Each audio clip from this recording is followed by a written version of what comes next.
มาพี่น้องมาเฮ็ดคลิปหากะมาพี่น้องมาแต่ปะมาเฮ็ดคลิปเที่ยวแก่ครับลงคลิปแต่ละวันพี่น้องประจำวันเนาะมีคลิปอะไรก็ลงทุกมื้อแล้วก็ลง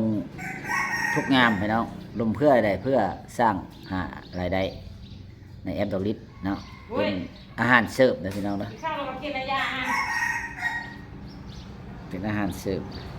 รักษาสุขภาพซื้ออยู่ซื้อกินได้เงินใส่เสื้อกับเสื้อบ่เสื้อแล้วก็แล้วนะพี่น้องเนาะ เว็บ ว่านี่ไปตัดผมพี่น้องเอ้ยตัดผมก็แพงอยู่บ้านเฮาก็อยู่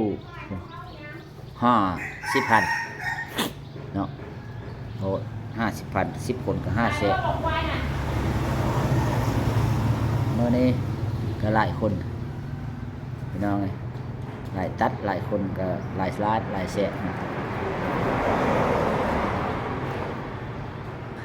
เมื่อนี้ก็จะไปงานบุญพี่น้องเด้อติดตามเบิ่งว่าบุญเนี่ยบุญแจกเข้าวหมอกงเลยไปเบิ่ง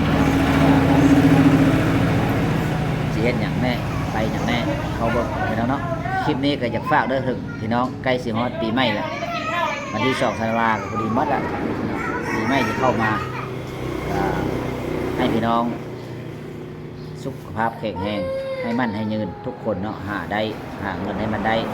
แต่เฮาช่วงปีใหม่นี่หาเงินยากพี่น้องไปใส่ก็มีแต่ยากก็ย่ามันพี่น้องก็อดเอาบืนไปนี่แหละคอยไปพี่น้องฝากถึงพี่น้องเลยเด้อเป็นใดๆที่มันหาเงินง่ายก็ทักเข้าไปหรือว่าเบิ่งในโทรศัพท์เลยพี่น้องถ้าใครมีโทรศัพท์ก็ นี่อย่างนั้น มีเงินหรือว่ามีกหูหลาย